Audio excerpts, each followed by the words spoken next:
see how's it going. How's it easy?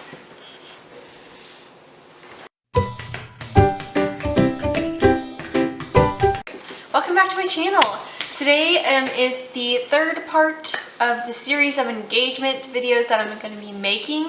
If you haven't seen the other ones before this, please go check that out. The first one is 5 things to do whenever you first get engaged. The other one is how to create extra income for your wedding. And then the one for today is how to know your fiance more and get to know them more. So I have 1, 2, 3, 4, 5, 6, 7 things that I think would be really cute and fun if I haven't already done them. It's just ideas for you guys to do with your fiance to get to know them a little bit better. And so that way, whenever you go into marriage, you have such great foundations and you know so much about that person. So the first one I have is to learn how to pray for each other. So for example, I have a prayer journal. I feel like I've mentioned this before on my channel. I don't know. It's linked down below all the time. And so one of our goals that we wanted to have was to pray every single night together, and so we got that devotional for that reason.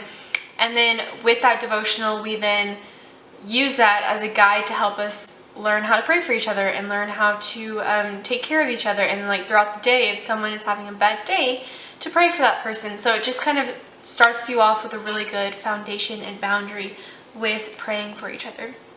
The next one is the devotional that I just mentioned. Have a devotional, have a reading, have a quiet time with that person before you go to bed, whenever you wake up in the morning, whatever works best for you. So that way you get to know how to pray together as well. So that's super special. Take an Enneagram test. Enneagram tests are so fun. I am an Enneagram 6 and my fiance is a Enneagram 9 wing 8. So knowing that information, you get to know a lot about that person. And then I followed the Enneagrams on Instagram. It's like the hashtag or whatever. So go follow them after you figure out what you are. And then it honestly helps you learn that person so much more. Another one of those is your love languages. There's a free test online for both of those.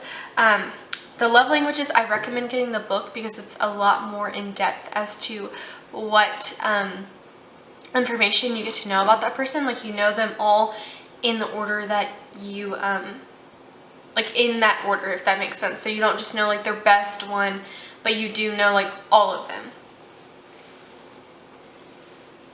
Sorry, we had to take a break for that. But learning that person's love language and their Enneagram can tell you so much about a person, and it's so beneficial. Like, I cannot tell you how much it has helped our relationship. So that's just something to mention. And then list 2 facts about yourself every day that you might not know until you get married. We have tried to do this. We aren't like the best at doing this, but we are striving to do better. Anyways, it's really fun, and even if you think that person knows you, because my fiance and I have known each other pretty much our whole lives, and so we pretty much thought we knew everything about each other, but there are some things that I did not know about him. Like, he did not like popcorn. I did not know that about him. And there was one other thing that I didn't know about him, and so like doing this is like a fun little thing to just throughout the day tell someone, so that way you can just have a fun day together talking, especially if you're long distance. Highly recommend. And then date night. That could also be like wedding planning. So like for us, we have date nights, but they're in conjunction with wedding planning. So we might make something for the wedding together, and that might be our date night, where we have like we get takeout, or we make a fun dinner together, or something like that, to where you have that time together and you have the togetherness, but you're also getting stuff done. And then also, this is a really fun one. Find 5 things at the thrift store or a store or anything like that that you would give to the other person, but don't actually like buy it. Just get it and then find each other in the store, exchange the gifts, and then put them back. It sounds stupid, but it's a really cute idea. The last one is to write letters to each other. And I just think that that's so cute. So we have picture frames in my room where we write to each other, and it's like dry erase, so that way we don't have to use a piece of paper every single time. That's what we're going to continue to do into our marriage, and so that's what we started now.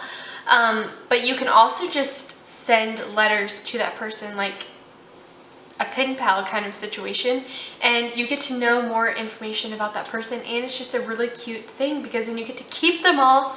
And I don't know if men won't do this. Women will do this. We would keep them all in a little box and we remember it for the rest of our lives, and then every single anniversary you could read one. Cute idea, right? Anyways, that's all my tips I have for today. I'm going to be going over some more later on. I just like to make these short and sweet so that way it's easy for you guys to listen to and it's easy for me to edit and make. So I hope this was helpful. I will send my peace, my love, and my prayers to you guys. Bye.